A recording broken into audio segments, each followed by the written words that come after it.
back to another episode of the STEM Swag Podcast. I'm your host, Temple Lester, and as you know, STEM Girl Swag is all about showing how you can be swaggy and fashionable and stylish while still showing an interest in STEM and science and being a nerd.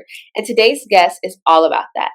Miss Sakeya Donaldson is a seasoned fashion stylist and a fashion correspondent who blends beauty and STEM together, which is the perfect thing for STEM Girl Swag. So we're going to get our STEM swag on today. Please welcome Miss Sakeya Donaldson.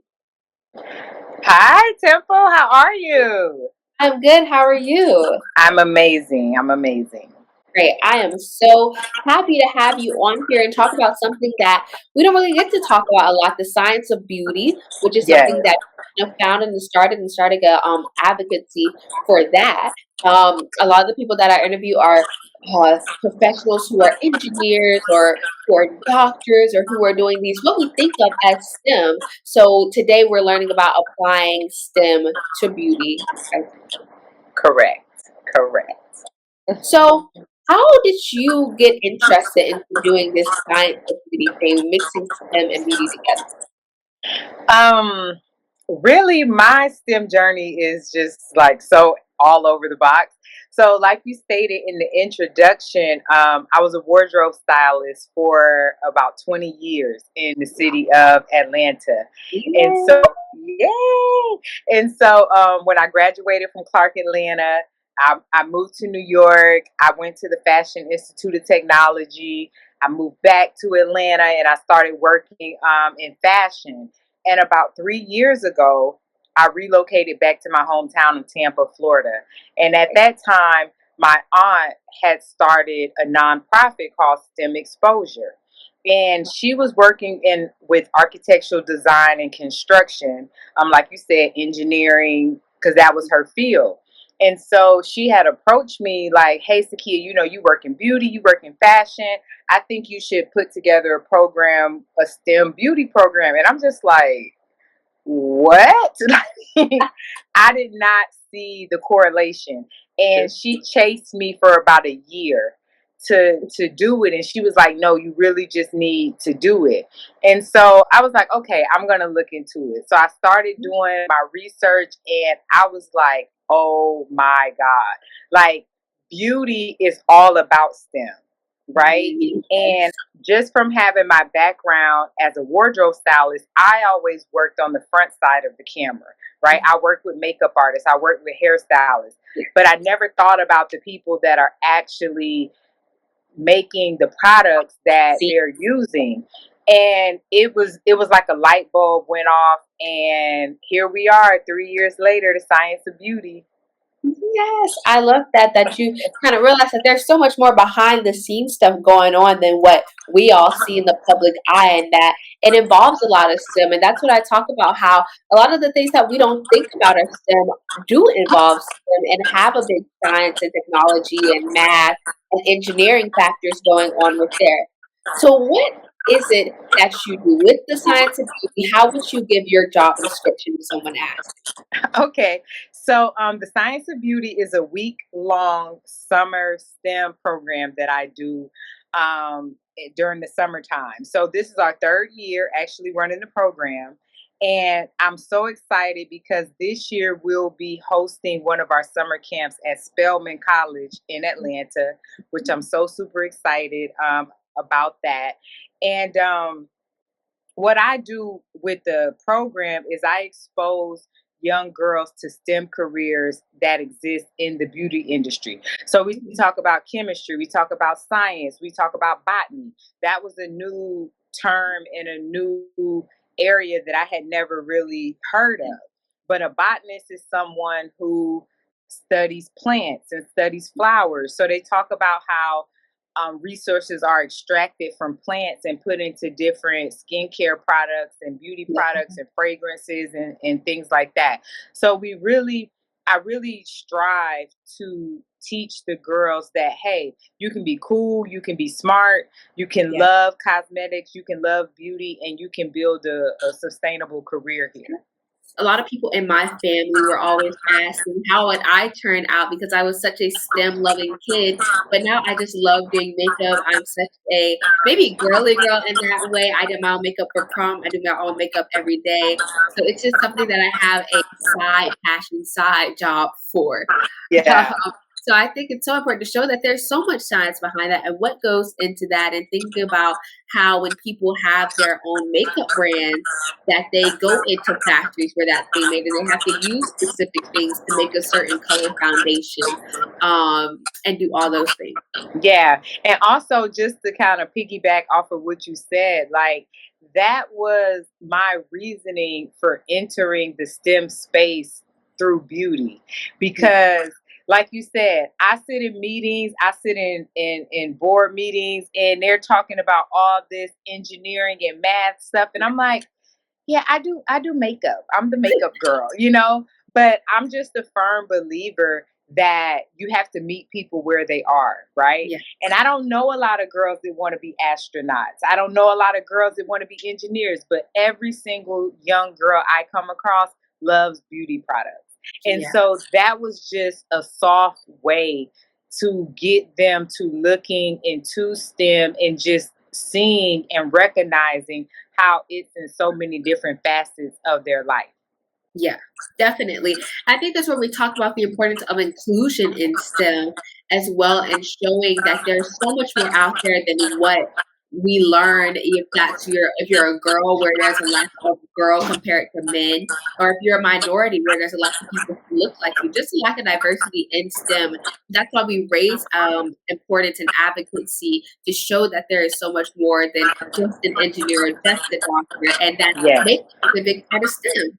Yes, it is. And with us as African American women, we spend so much money on beauty products and hair care products, billions and billions of dollars. And the representation of us in the laboratories doing formulations, Mhm. doing, color matches and things like that. That's why it's a big thing now for makeup brands to be so inclusive. Yeah, That's why hair care brands have to come out with certain products that works for the texture of our hair. And if yeah, we don't have people at the table making those decisions, that represent us, we're going to mhm, find ourselves in a situation yeah. where the We're products left aren't out. doing what the products, yeah, and we're left out for Yeah, sure. definitely. And there was this, and I love that we're having this conversation now because there's this big thing on TikTok recently where a makeup brand came out with this foundation, and it was And it was black.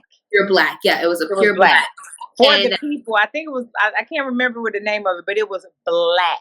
yeah, it was straight black, no undertones or anything. And everybody was talking about how even if somebody is that dark, we all have undertones. There could be different things. Then there was also a big jump from their darkest color to their second darkest.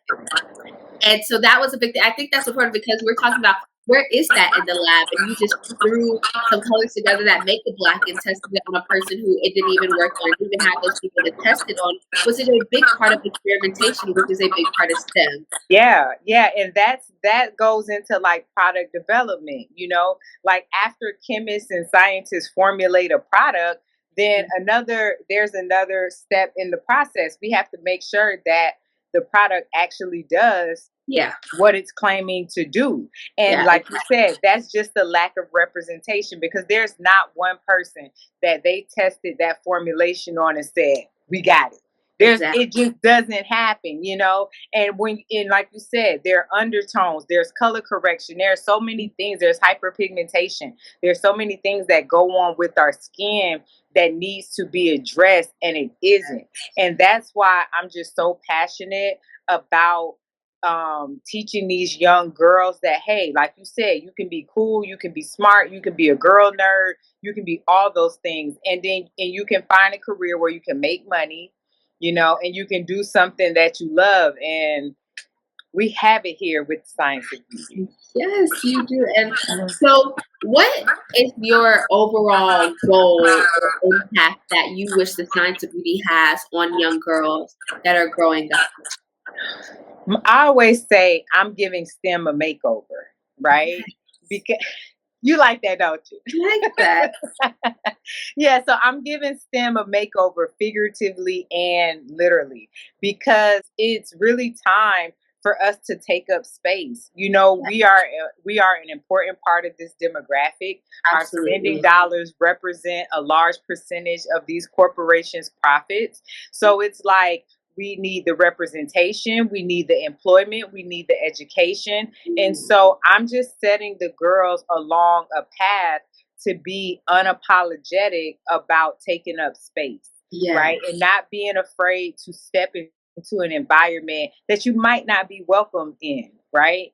Yeah. And it's not something that we can ignore, right? Yeah. Because I want to say women probably represent about 4% in the STEM space. So if women represent 4%, African American women is less than 1%.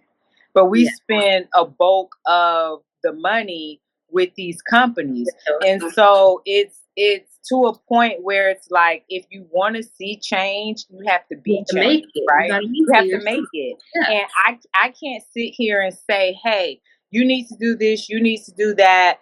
This isn't fair." You know, you can complain all you want, but what actions are you Yeah. taking? You know, and Yeah. another component of the program is just building self-esteem for the girls, right? I mean, I get so many calls, so many emails from parents of students that have taken my class and they're like, Sakeya, oh my God, like her self-confidence has went up. She's taking care of her skin. Now she has a skincare regimen. Now she's feeling confident.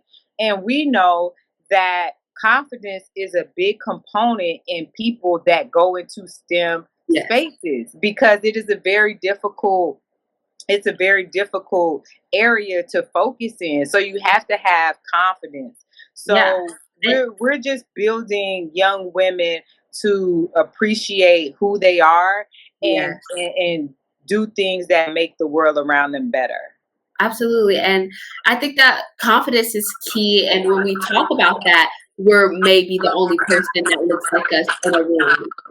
And Yeah. having the confidence to not back down and to continue speaking and not be scared of what else is around us. And I love that you said that you're giving STEM a makeover because I always say that I'm changing what a scientist looks like. And you're giving it a Yeah. so it's all in the same bunch. And I just love that so much.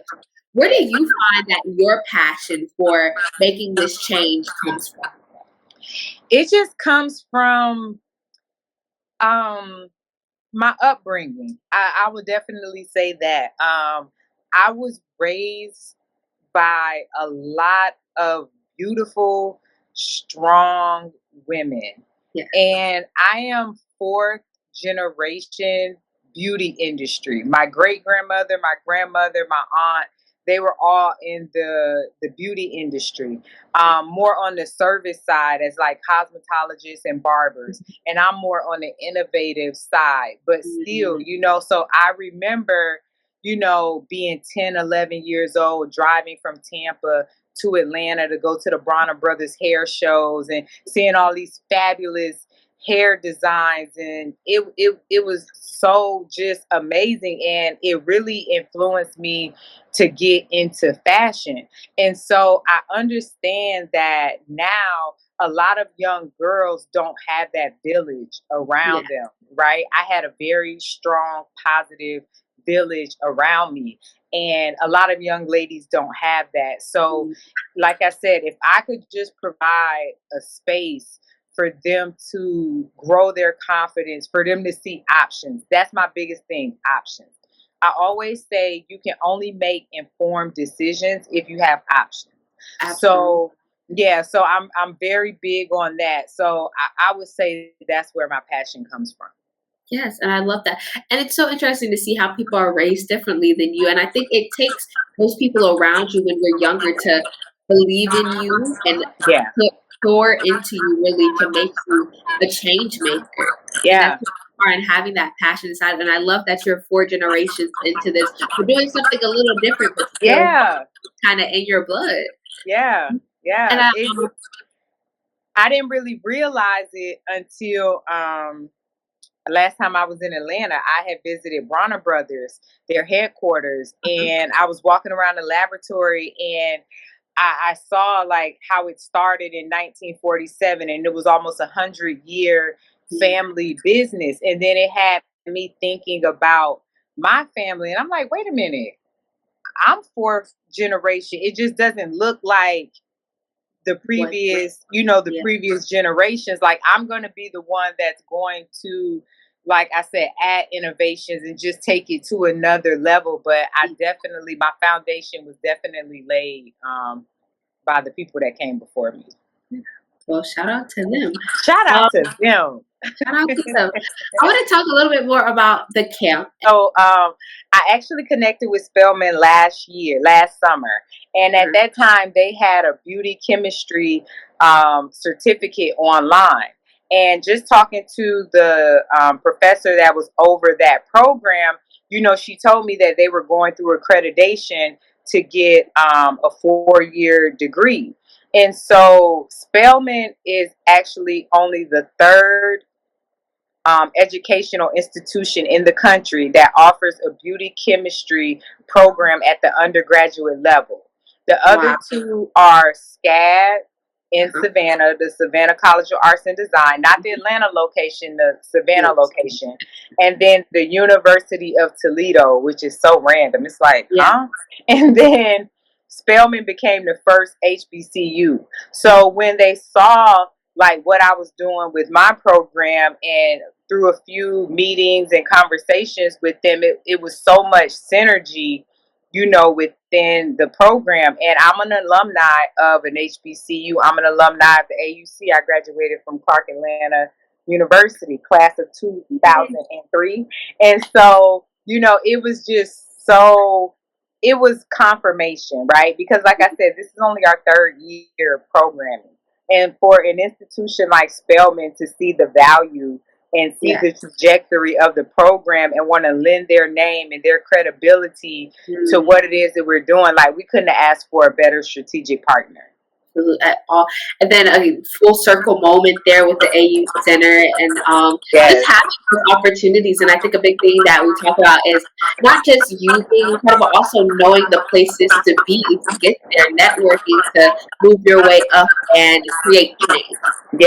Yes. And I'm a firm believer of that. Like, and the reason why I feel so passionate about the science of beauty, and the reason that I know that it is my purpose and what my legacy is going to be, is because all the things that I'm good at, like my skill set, I'm able to use it in this program, right? Like, I'm a master networker. Like, that's just what I do, and I'm a visionary. I'm a person that can put things together. I never claim to be a scientist. That's not what I say that I am. But I saw a need, right? And I was able to surround myself with people that could help propel and get us to where is that we're going. But I'm very, very, very, very, very, I'm an advocate of networking. Absolutely. All right, so I want to take a little fun part. We're going to do a game. Okay. We are going to play one of my favorite, show and tell. Okay. All right, so show and tell. I'm going to show you a picture. You're going to explain to me what was going on in this picture, how you feel about it, why it's so important. All right? Okay. Oh, they're pictures of me. Yes. Okay, so this was so exciting. So Thomas and Nikki, they own a laboratory in Tampa. It's called Sakeya Labs. And this was my first year of programming, and I wanted to actually view a lab that made cosmetics. And I thought I would have to go to LA or Chicago or LA. And I found them right here locally in Tampa, and they have been super supportive of me. They participated in the camp every year, and I love them. And that was me taking a tour of their facility. Yes, I love that you found that in your own home city. Yes. Because I don't know where it would be. I would think it would be in a more major city where they're doing district. Right.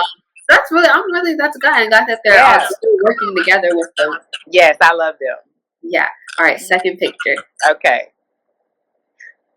Okay, so that was on a talk show, the Cassandra show, if I'm not mistaken, and I was promoting my book, Fly Girl Approved, because I'm also an author.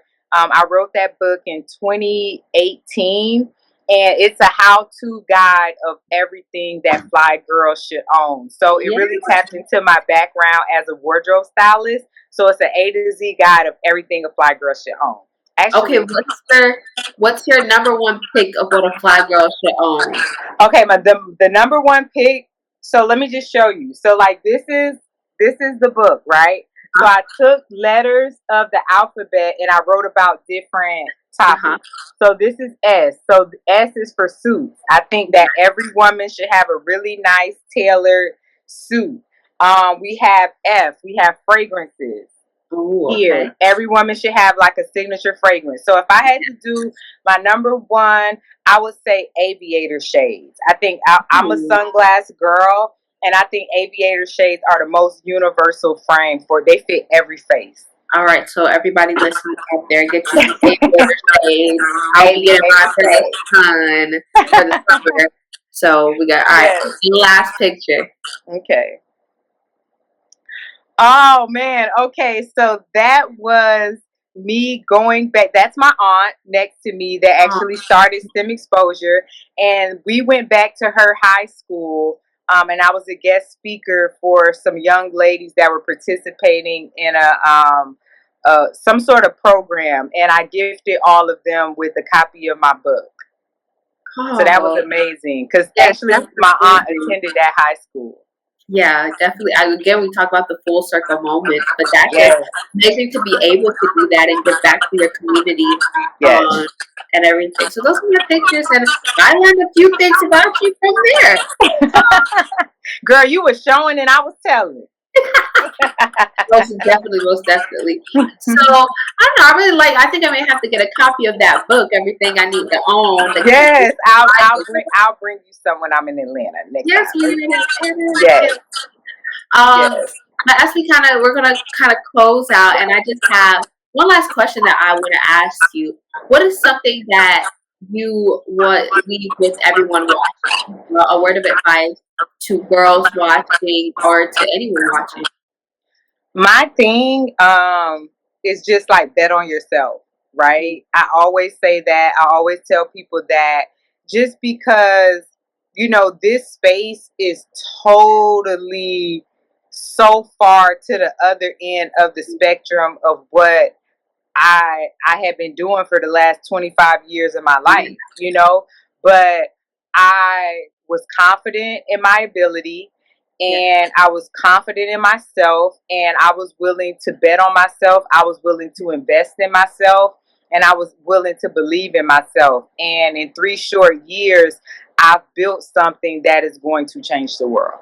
Yes, absolutely. I love that. So I definitely changed the world. All right, so lastly, before we leave, I get all my guests to say STEM Girl Swag, and they're most STEM swagging, your most makeover, science of beauty way. Give me a STEM Girl Swag. STEM Girl Swag.